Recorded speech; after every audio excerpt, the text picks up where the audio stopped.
What's up, CoderByte? Welcome back to another data structures and algorithms video.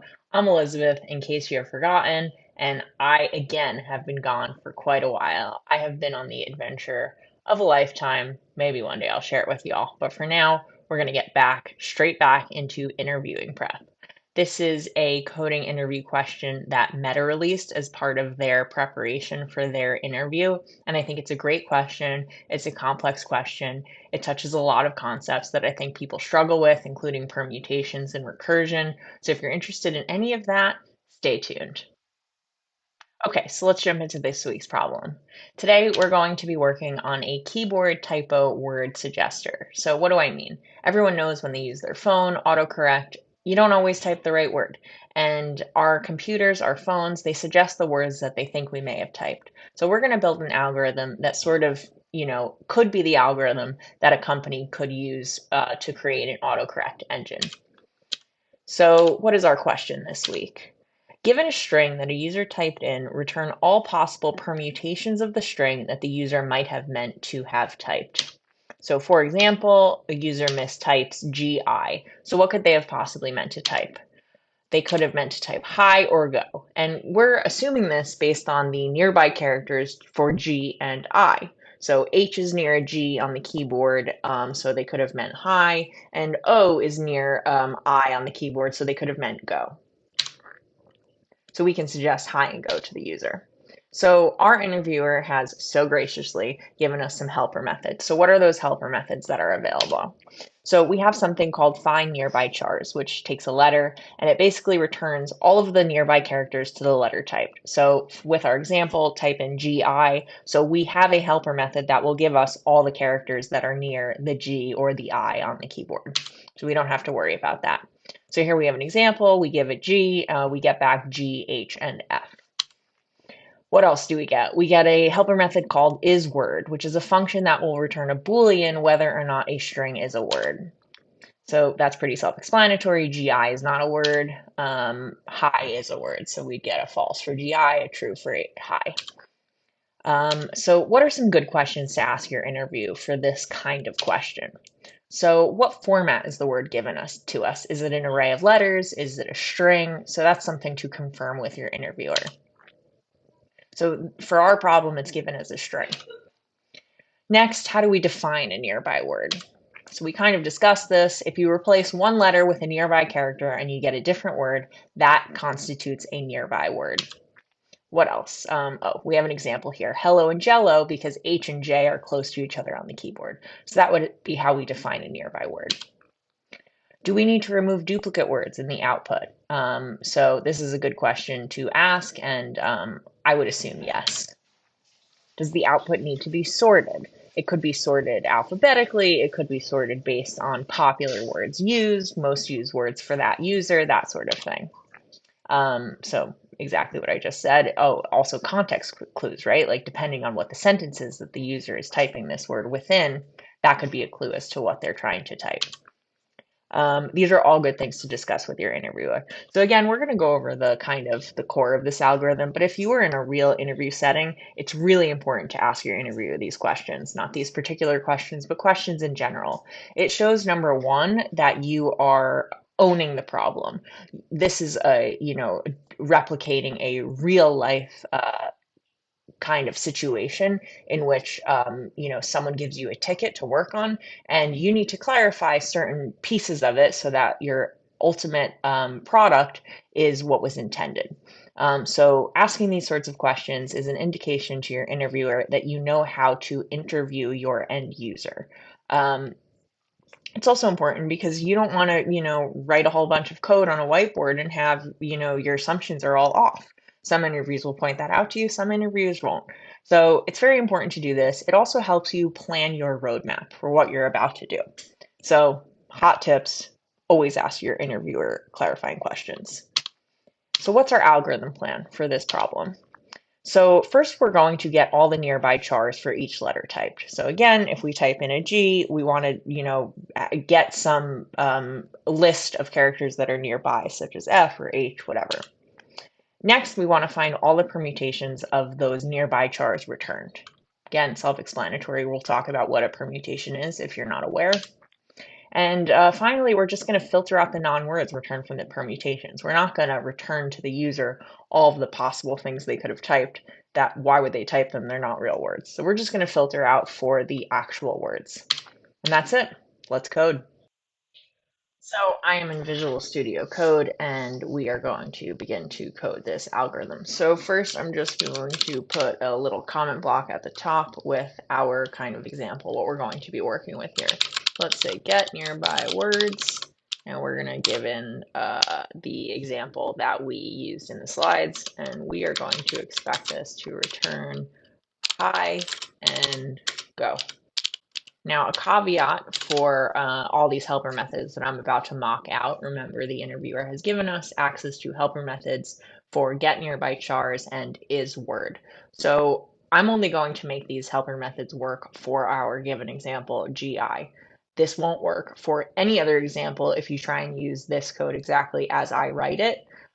On a whiteboard, you likely wouldn't have to kind of mock out these helper methods. That's the point of them. You can use them, you can call them, you can assume they work.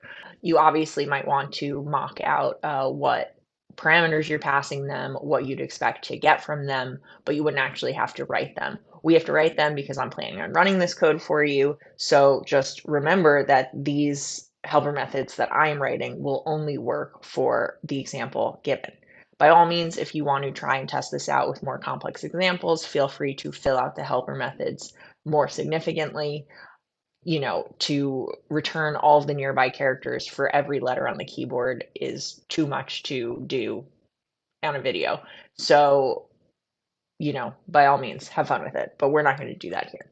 So let's just mock them out pretty quickly. So the first function we're going to write is get nearby chars. So we're going to say function get nearby chars. And this is going to take a letter, and we're going to return an array, a list of all of the nearby characters on the keyboard. So let's first define a little code block, a comment block above this function just to describe it. And I like to do this. It's a good pattern to get into. All production ready code has these, and it also not only helps make your code more readable for other developers, but it helps you plan out the function itself. It helps you kind of have the idea in your head of what does this function take? What does it return? What's the purpose of it? It again helps you create that roadmap for the function that you're writing. So the first parameter we get is a string, and that is going to be a letter, the character the user typed in. And then we're going to say it returns an array of characters nearby the letter typed on the keyboard. And a little redundant, but we're going to say a function that accepts a letter and returns a list of all nearby characters. So because this is only going to work for our example GI, we're just going to do something really simple and totally contrived. If letter equals G, we're going to return G, H, and F. And of course, if you look at the keyboard, there are more surrounding characters that the user could have typed, but keeping it simple, stupid. Okay, so else if letter equals I, we are going to return I, O, and K. And we could kind of safeguard this by saying if, whatever the letter is undefined or null, or if the letter dot length is less than 1, if we get an empty string or whatever, we can just return an empty array. Okay, so that's that function. Again, really simple, really self-explanatory. So the other helper method we got was function isWord. And this is the function that takes in a word, returns a Boolean, is it a word or is it not a word? So let's say it takes a word, and let's write our comment block. And so we get a word, that's going to be a string. I wish it would stop doing that. So that's going to be a string, and the word we are checking if it is an actual word. Not my finest English, but not the point. Okay, and it is going to return a Boolean whether or not the word passed in is an actual word. And to describe, this is a function that determines whether a word is an actual word or not. So again, just for our, example we're using here, I'm just going to describe a list of words. So this is going to be hi and go. These are the only possible words that you could get from the typed in example of GI. Again, using our letters that we're defining as the nearby characters. So all of the permutations of these letters only will ever equal these words. So we're going to, again, do something really simple. And we're going to say if words.index of word is greater than -1, which means it exists in the array, we're going to return true.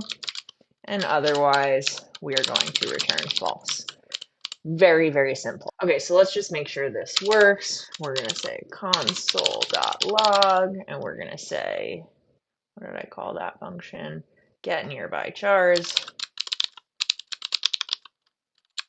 And we are going to pass in G.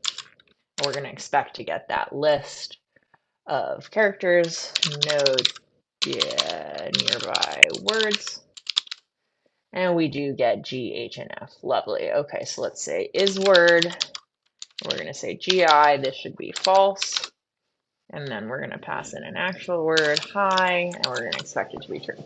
Okay, so we're good there. So our code works. Next, we are going to define the function that's actually going to be called when the user types in a word. So this is going to be the actual function that the interview is asking us to write. Again, it's actually going to be super simple. The meat of this algorithm, as I've said over and over, is the actual getting of the permutations between the possible characters that the user could have meant to type in. But for this, the outer function that is called directly when the user types in a word is going to be very simple.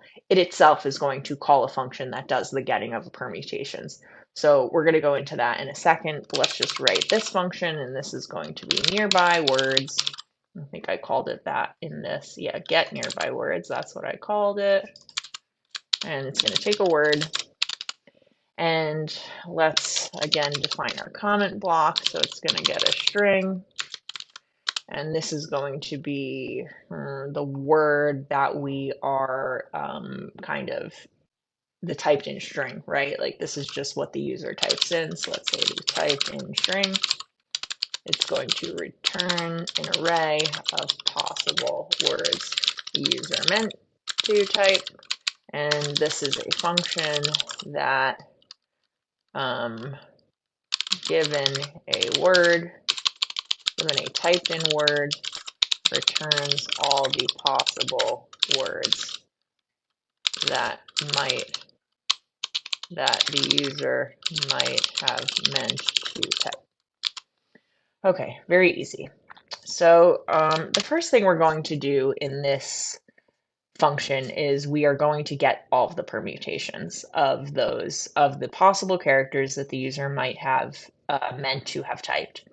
So I think we're just going to say const permutations equals get permutations, and this is the function that we have not written yet. Let's call it nearby permutations.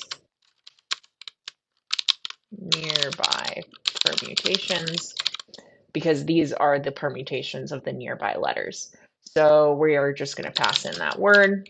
And we're going to assume that permutations is some sort of iterable. It is going to be a collection of all of the permutations between all of the nearby characters of the letters typed in this word. So if none of this is clear to you, it's kind of because we're writing this upside down. This is a function we haven't written yet. And if you don't know what a permutation is, then you're probably really confused. But we'll go into all of that in a second. For now, let's just accept that nearby permutations is going to return this thing called permutations, which we're then going to loop through and basically find the real words in this list and return those real words as the the words the user potentially meant to type.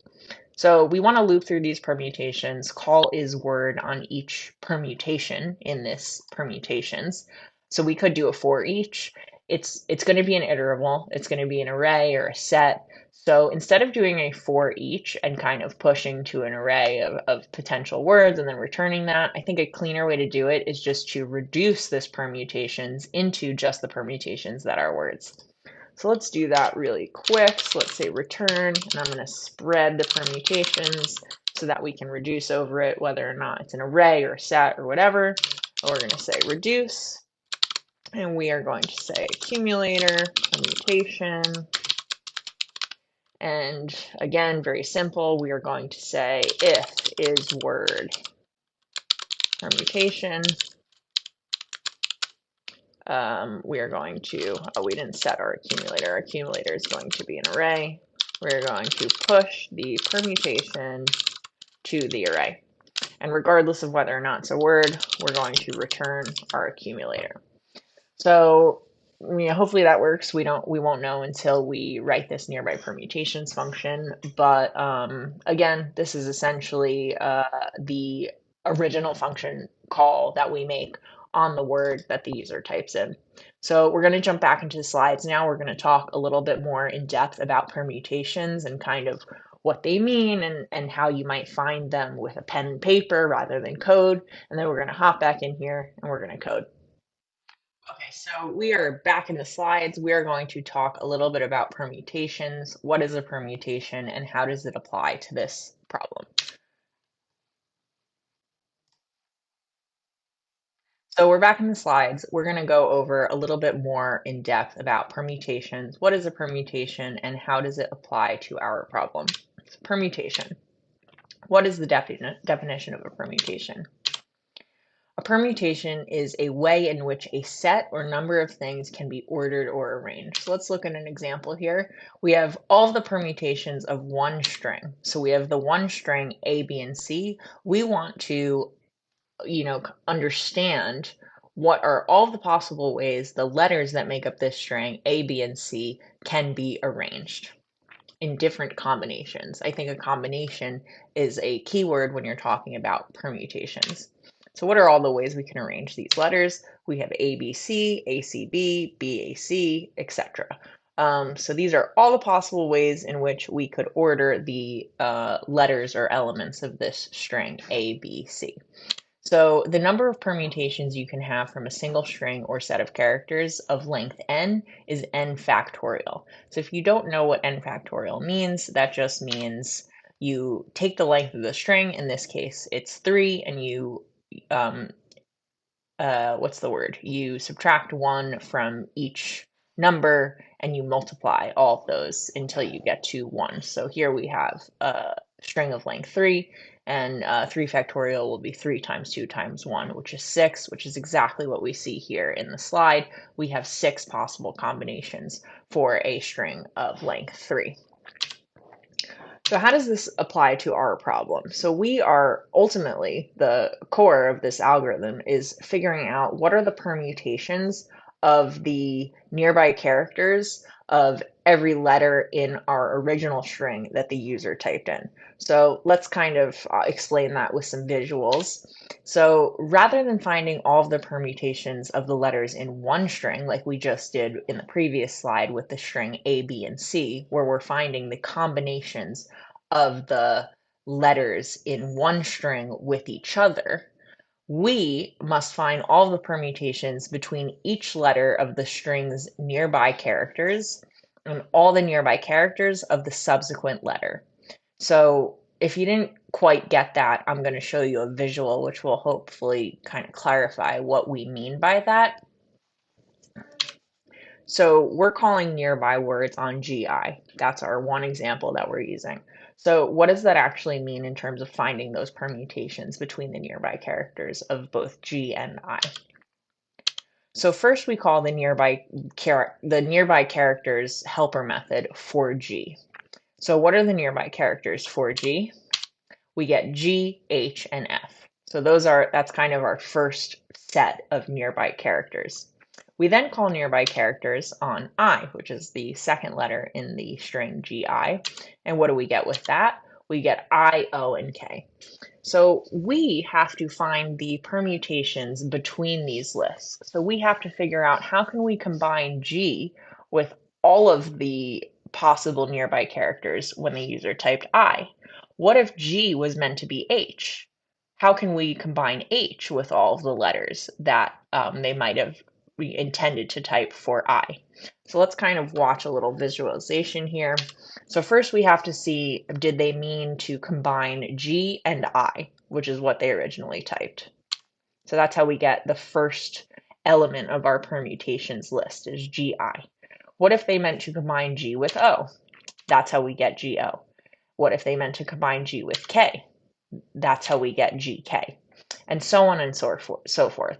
So we take a look at each possible character that they might have typed in, and we combine it with all of the other possible characters they might have wanted to type in with the subsequent letter following it in the string. So we'll just continue the visualization. Here we're combining H with all of those possibilities. And finally, we'll combine F with all of those possibilities. So that's how we get all of the possibilities of combining these two sets of strings.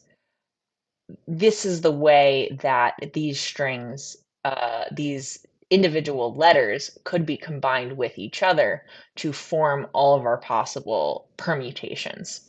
Now, you'll notice here we have, let's say, HO, but we do not have OH. So we are assuming that the order in which the user typed these letters matters. So we are assuming that they didn't meant to type IG, they meant to type GI. Now, a fully fledged autocorrect, algorithm that our phones are running might take into account the ordering in which you type something, and they'll figure out what you meant to type, even if the ordering was wrong. This problem is not asking for that. So that's kind of just keep that in mind. To write such a complex algorithm in an interview setting is probably no one has time for that. So this is our problem. These are the constraints we're dealing with. And this is another example of a question you could and should ask your interviewer. But this is the assumption we're making for this problem. So we're going to use an approach called divide and conquer. And if you haven't heard of it, great, I'll explain it. If you have heard of it, watch just so you get a little refresher. So divide and conquer is an algorithm design pattern. A divide and conquer algorithm recursively breaks down a problem into two or more subproblems of the same or related type until these become simple enough to be solved directly. The solutions to the subproblems are then combined to give a solution to the original problem. So, like I just said, you are breaking down a larger problem into smaller problems, and then after you solve the smaller problem, you combine it with another smaller problem, and you combine and combine and combine until you get the answer to your original complex problem. So I bolded the word recursively because I think that's a really important piece of this design pattern. Why would you do this recursively? Often when you do something recursively, you have a base case. And the base case actually represents the simplest, smallest subproblem. And then after you return that base case, you can then return the solution to one bigger than the base case, and another one bigger than the base case, and so on and so forth until you have all the subproblems solved and you can return the more complex original problem. So a simple example of this is, let's say you have an array of integers and you're tasked with finding all of the odd integers in that array. So you could, of course, just iterate through, filter out just for the odd numbers and return. Or you could recursively, instead of looking at the entire array at once, you could just look at the first element in the array. Before you look at that first element in the array, you can create a base case that said, if there are no elements in this array, return empty array, let's say. And that empty array that you return in that base case is going to represent the array that you will build of those odd numbers that you will return ultimately. So you have an empty array, you return an empty array. If you don't have an empty array, look at that first integer. Just look at the first integer and tell me, is it odd? If it is odd, concat that with the return of the previous recursive call, which returned an empty array. If it isn't odd, skip it, right? Then recursively call the function with the rest of the array. So instead of the full array, let's say 1, 2, 3, 4, 5, now you just call it with 2, 3, 4, 5, etc., etc., etc., until after you call it on 5, you are calling it on an empty array. And that fulfills our base case, and then the each of those stacks on the call stack will pop off, and ultimately you will get your return array of 1, 3, and 5. So how can we apply this design pattern to our problem? So as we've discussed, we are looking for all of the permutations of all the nearby characters of each letter in our original string. Instead of looking at all of the letters at the same time, which is a very complex problem, what if we just looked at the first letter? In our example, GI, if we just look at the first letter G, we need to combine all of the nearby characters returned for G to all of the permutations of the nearby characters of the subsequent letter I. We can solve the smaller subproblem of finding all of the permutations of the nearby characters for I, and then combine these permutations with the nearby characters for G to find the full string's permutations. So in this way, if we kind of start at the end of the string and we get all the permutations for I, which are I, O, and K, if I'm not mistaken, we can then kind of pop back up and look for all the nearby characters of G and find all of the permutations between G's nearby characters and all of the permutations of I's nearby characters, which we've already found as I, O, and K, because they're not combined with anything. So the permutations of I, O, and K are in fact just I, O, and K. And we can continue this way until we reach the beginning of our string, in which case we will have already found all the permutations of those remaining letters. So I hope this was clear. If it wasn't, we're going to code it out. And if that's not clear, we're going to jump back into the slides and kind of analyze our code so that it really makes sense. Okay, finally, the moment you've all been waiting for, we are going to write our code for this function, nearby permutations. So let's define that up here. This is going to take our letters. Let's do our comment block. This is going to be a string. Letters that we need to find permutations for, we are going to return. So we're going to return some sort of list for the permutations, and I think I'm going to use a set. If you haven't used a JavaScript set, it's very useful. It's kind of like an array. It's going to be a list of whatever, a list of integers, a list of characters, a list of strings.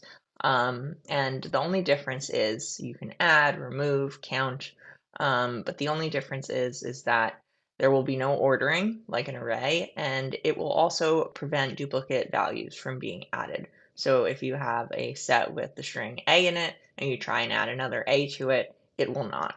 So we're going to use that because we're trying to avoid returning duplicates here. So let's say we're going to return a set of permutations.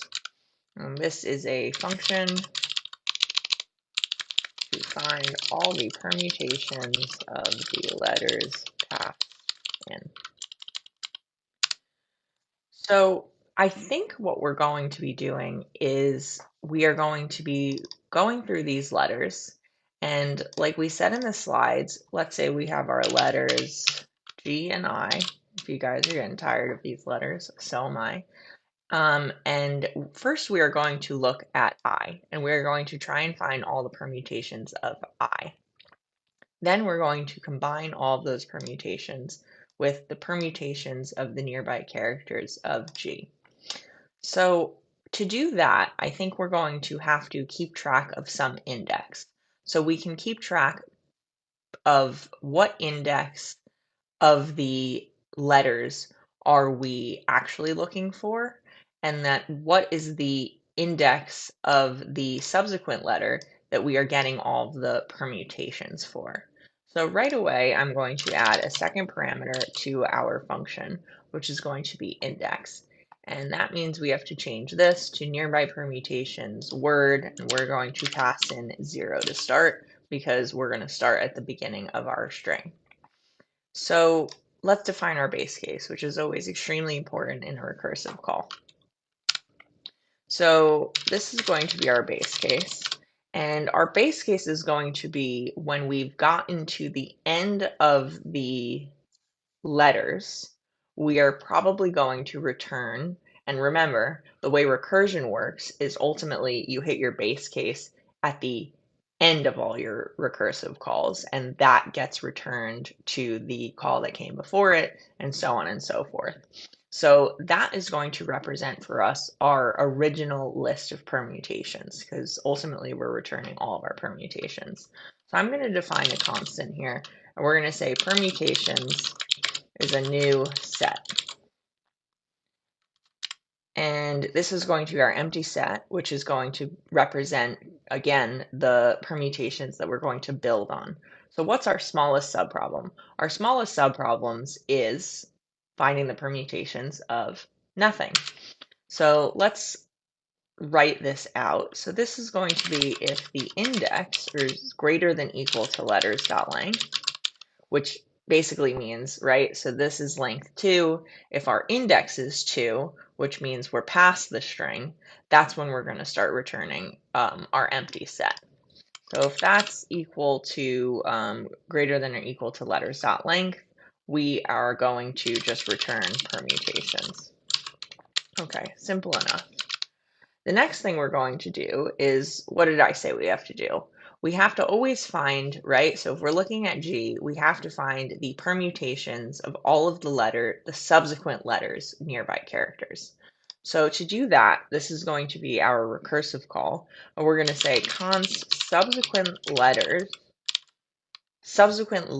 permutations. So these are the permutations of our subsequent letter, is going to be all of the nearby permutations of the letters, and instead of looking at letters with index 0, which is G, we want to look at I. So we're going to say index plus 1. So now we're calling the same exact problem, but instead of looking at G, we're looking at I. Okay, so now we have all of our subsequent letter permutations.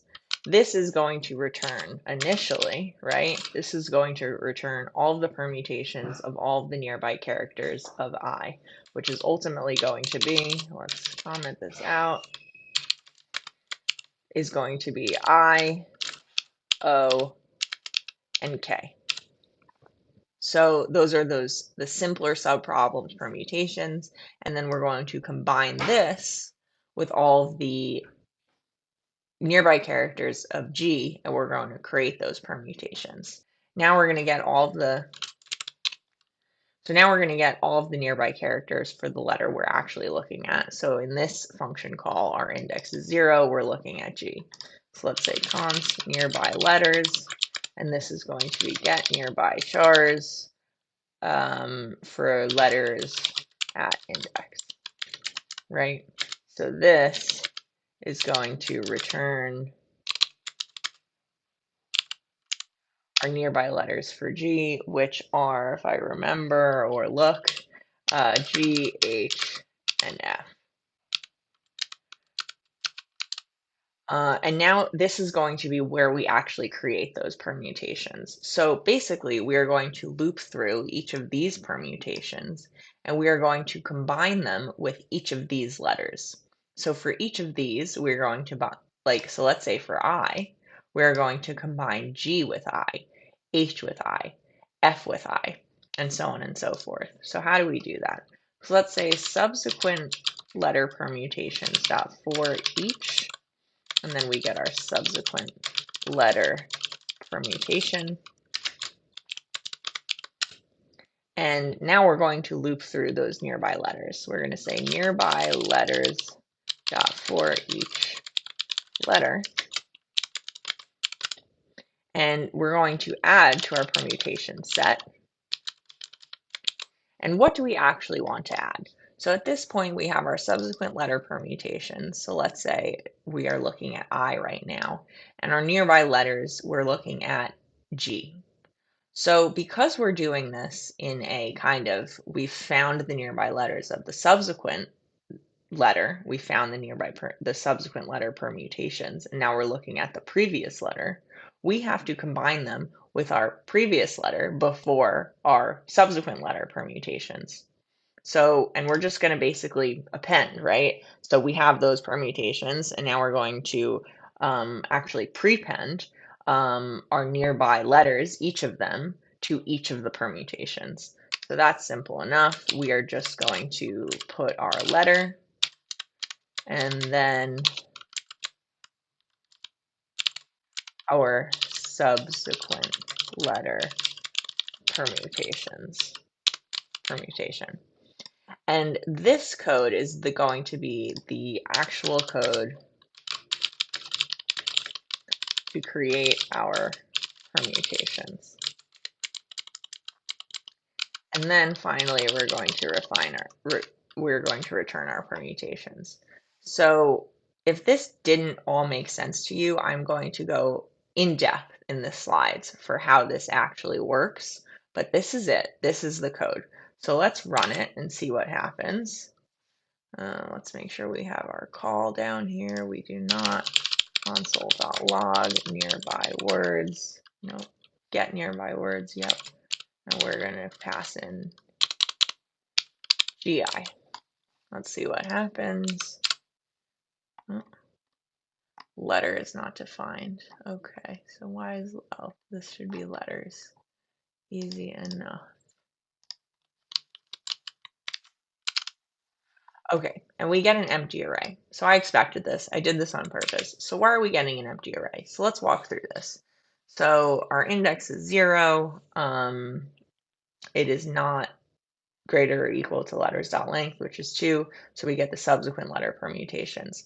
So now our index is 1, it is not greater and equal to letters.length, so we come back down here. Then we call it with index of 2. So index of 2, we do finally hit our base case where we return our permutations. So here we are returning our empty set. So we pop back out, our index is now 1 again.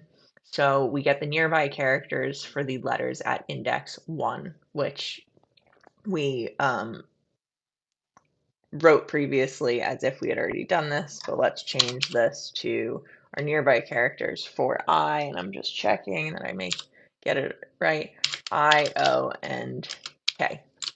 So we get our nearby characters, and this is an empty set, right? Returned here. So we have an empty set for our nearby permutations, which makes sense because what comes after I? Nothing. So it's basically permutations of an empty string. And now we have I, O, and K to create the permutations of I and all of the nearby characters of its subsequent letter, which is an empty string. And here we come and we try and loop over these subsequent letter permutations. And what happens here? We have an empty set. There's nothing to iterate over.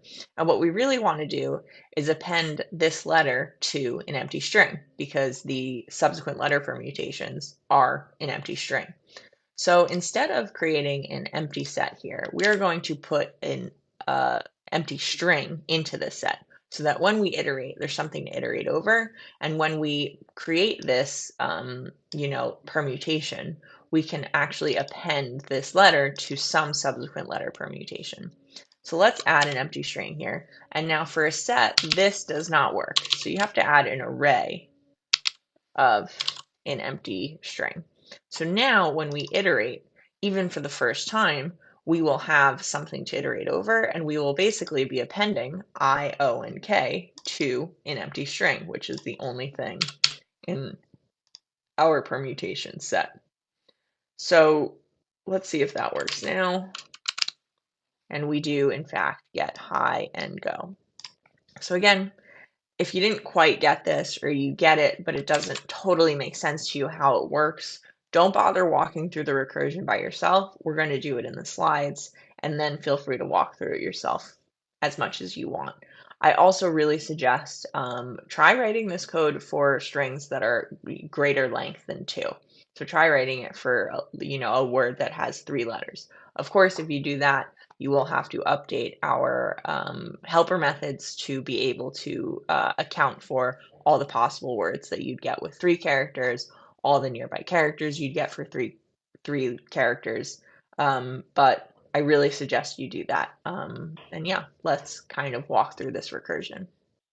Okay, so in case that function went over your head just a bit, we're going to actually analyze each recursive call and step through our function so you all can kind of understand better the recursive aspect. So let's analyze our function. I've put the text of the function here just so you can follow along. It might be too small, but it's there just to have it.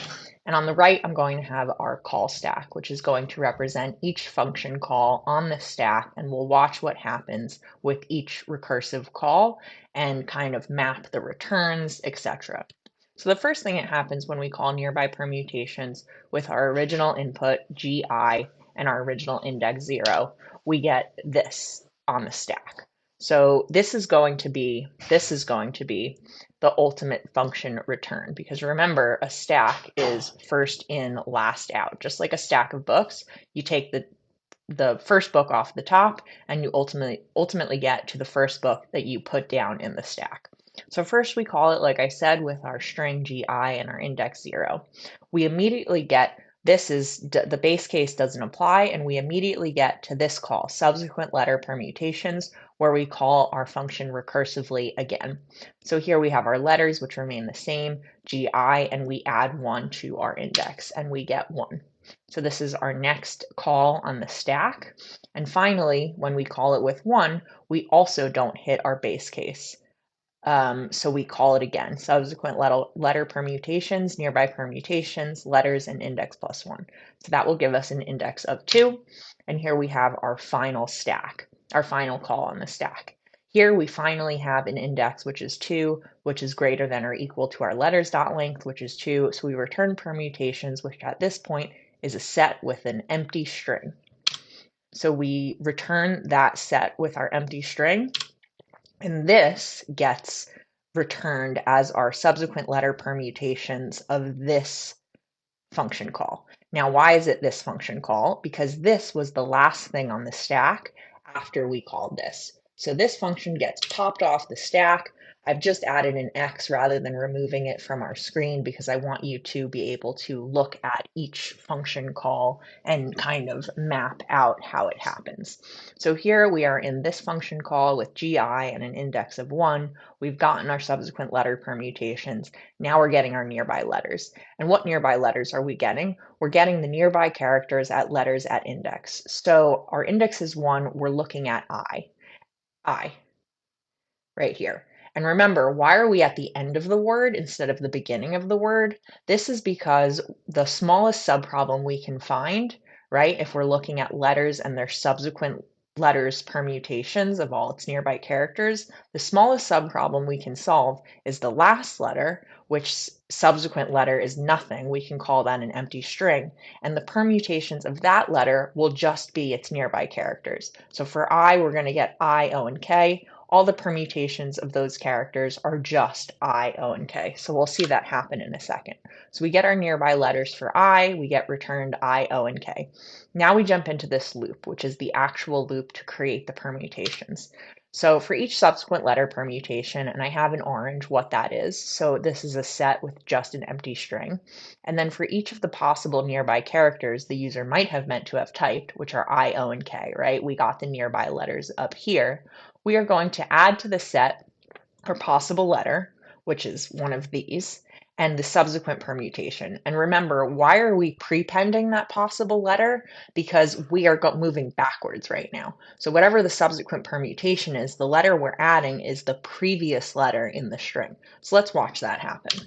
So first we start initially with our permutations, which is a set with an empty string. So we are looping over this in this outer for each loop. We look at the first element in the set, which is an empty string, and the first element in our nearby characters, which is I. So what do? We prepend I to an empty string, and our permutations now look like an empty string plus an I. And we continue to do this with each iteration of this for each loop. So here we have O, which we're combining with an empty string, and we get an O in our set. Then we do it with K, and we get a K in our permutation set. So we've looped through all of these, we've looped through all of these. We can now return this ultimate permutations, which we've built in this loop.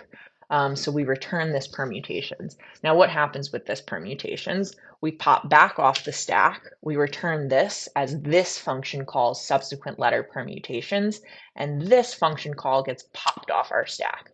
So let's watch what happens with this one. So we have our subsequent letter permutations, we have our nearby letters of G, H, and F, and then we go through the loop again. So let's just watch it. So we go through each set entry, and we prepend G, H, and F to each set entry. So the first thing we have is I, O, and K. That's what we start with. And then we start at the beginning of our set and at the beginning of our nearby characters. So we prepend G to an empty string, and we get this permutations plus a G. We continue to do this for all of the nearby chars. And then what happens? We iterate, we increment this for each, and now we're looking at I. So we're going to do the same thing. We're going to prepend all these nearby characters to I now. So let's watch that happen.